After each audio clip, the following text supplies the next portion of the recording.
राजू, श्याम और बाबूराव का जीवन पूरी तरह से बदल जाता है जब उन्हें एक धोखेबाज द्वारा धोखा मिलता है।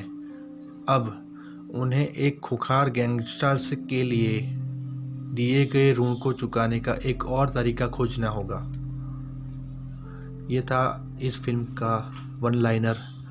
अब हम देखेंगे इस फिल्म का प्लॉट। हेरा फेरी राजू, अक्षय कुमार, श्याम, सुनील शेट्टी और बाबूराव गणपतराव आप्टे तीनों के साथ समाप्त हुई। फिर हेरा फेरी अमीन बनने के बाद क्या होता है, उसकी कहानी कहती है।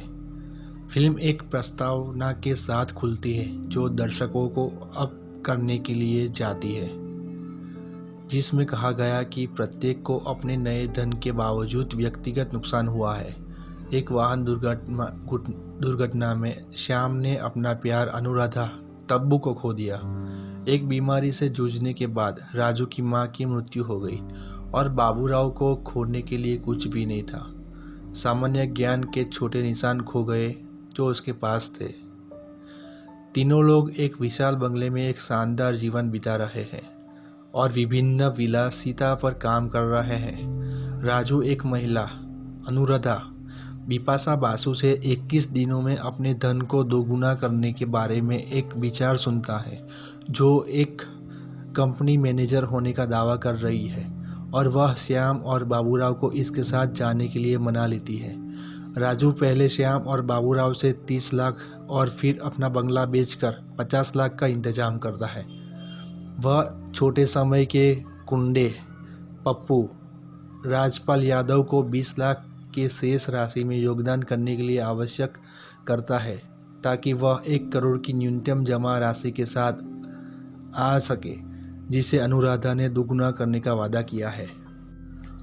तीनों ने पैसे का निवेश किया और 3 सप्ताह बाद पता चला कि यह सब एक घोटाला था और अब वे दरिंद्र है। मामलों को बदतर बनाने के लिए उनके पास अपने बंगले का कब्जा भी नहीं है, जिसे राजू ने ज़रूरत के आखिरी पैसे की व्यवस्था करने के लिए बेच दिया था और एक चौल में रहना होगा। पप्पू अपने पैसे का हिस्सा लेने के लिए अगले दिन बंगले को दिखाता है, लेकिन यह जानकर हैरान हो जाता है कि राजू ने छोड़ दिया है और अब पारसी बंदूक कलेक्टर के कब्जे में है।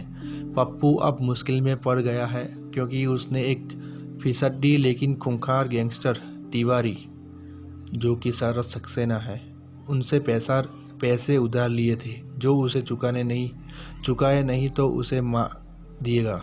वह एक दिन राजू के पास आता है और घोटाले की बात सुनकर सहानुभूति होने का नाटक करता है।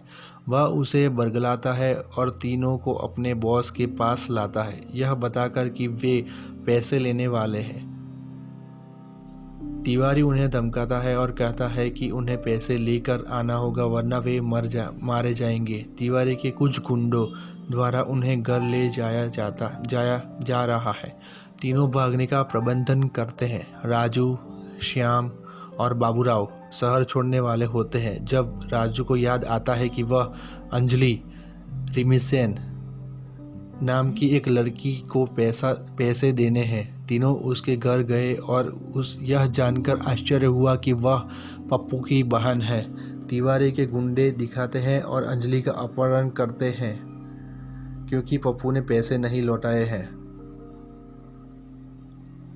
तीनों महसूस करते हुए कि वह वही है जिसने अंजलि को परेशानी में डाला। राजू ने फैसला किया कि वह तिवारी के पास जाएगा और उसे मुक्त कराने की कोशिश करेगा। श्याम और बाबूराव ने उन्हें छोड़ने के लिए मना कर दिया और साथ ही साथ रहने का फैसला किया। तीनों तिवारी से आपस अंजलि को छोड़ने के लिए कहते हैं और तिवारी उन्हें अंजलि को रिहा करने के लिए पैसे लाने के लिए कहता है। राजू, श्याम और बाबूराव के पास गुंडे को वापस देने के लिए 40 लाख के साथ आने के लिए 3 दिन का समय है, अन्यथा वे खुद मारे जाएंगे। राजू पड़ोसी मुन्ना भाई, जॉनी लीवर, एक अन्य गैंगस्टर नानजी भाई, से ड्रग्स चोरी करने की साजिश रचता है और गलत तरीके से मानता है कि वे पैसे चोरी करने की बात कर रहे हैं। राजू ने मुन्ना भाई से चोरी करने के लिए उन तीनों के लिए एक योजना बनाई। तीनों बमुश्किल सफल हो पाते हैं, लेकिन अंदर पैसे नहीं मिलने पर भ्रमित हो जाते हैं। राजू ड्रग्स जैसे सामान को पहचानते हैं और उन्हें बताते हैं कि उनकी कीमत कम से कम 3 करोड़ है। उन्हें लगता है कि अगर वे उन्हें कचरा सेठ यानी मनोज जोशी को बेच सकते हैं और तिवारी को भुगतान कर सकते हैं तो वे भी अमीर बन सकते हैं। लेकिन उनका पड़ोसी एक बार फिर उनसे ड्रग्स चुराता है और उसके करीबी छोटा चेतन ने मिलकर किया था ताकि वह तीनों से बदला ले सके, और यही कारण था कि वह चली गई इसके साथ ही इसलिए क्योंकि वे उसकी भतीजी को बंधक बना रहे थे। अनुराधा की बहन कबीरा की गिरोह की सदस्य और पहली फिल्म के अपहरण की साजिश का हिस्सा थी। फिरौती देने के लिए उनके पैसे को हीरे में बदल दिया गया था, लेकिन अब वह अपनी भतीजी को बचाने गया और सर्कस के फ्लोट की सजावट में छिप गया तो वह उनके साथ भाग गई। अंत में सभी लोग एक सर्कस शो में समाप्त होते हैं जहां वे हीरो को पकड़ने की कोशिश करते हैं। ये एक गोरिल्ला द्वारा सार्वजनिक रूप से पूरे मैदान में बिखरे हुए है। जल्द ही पुलिस मौके पर पहुंच जाती है और तिवारी नानजी भाई के साथ साथ छोटा चेतन को गिरफ्तार कर लेती है। राजू, श्याम और बाबूराव अंजलि, अनुराधा और उसकी भतीजी के साथ भाग गए। राजू पप्पू के सेल फोन और उसके साथ 3 एंटीक गन लेकर भागता है जिसकी कीमत 5 से 6 करोड़ होती है। हालांकि उसे उसके बारे में जानकारी नहीं है। पप्पू ने श्याम और बाबूराव को बंदूक के बारे में सूचित किया, जिसके बाद वे राजू को अपने सेल फोन पर बुलाने की कोशिश करते हैं।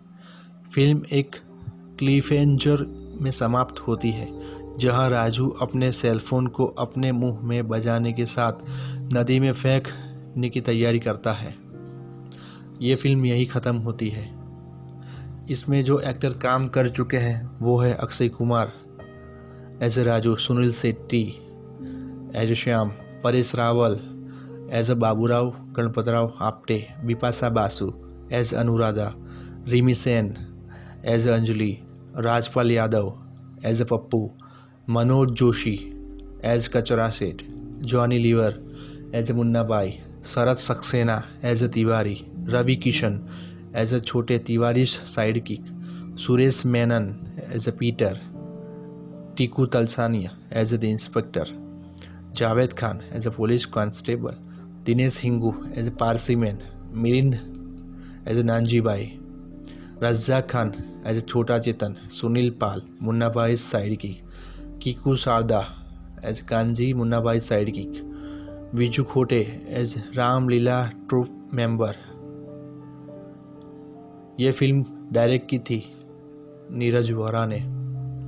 इसका बजट था 18 करोड़ और बॉक्स ऑफिस पे कलेक्शन किया था 69 करोड़। आशा करते हैं ये फिल्म की कहानी आपको पसंद आई होगी। मिलते हैं अगली वीडियो में, तब तक के लिए धन्यवाद। और आप नए हैं तो इस चैनल को प्लीज़ सब्सक्राइब करिए। Thank you.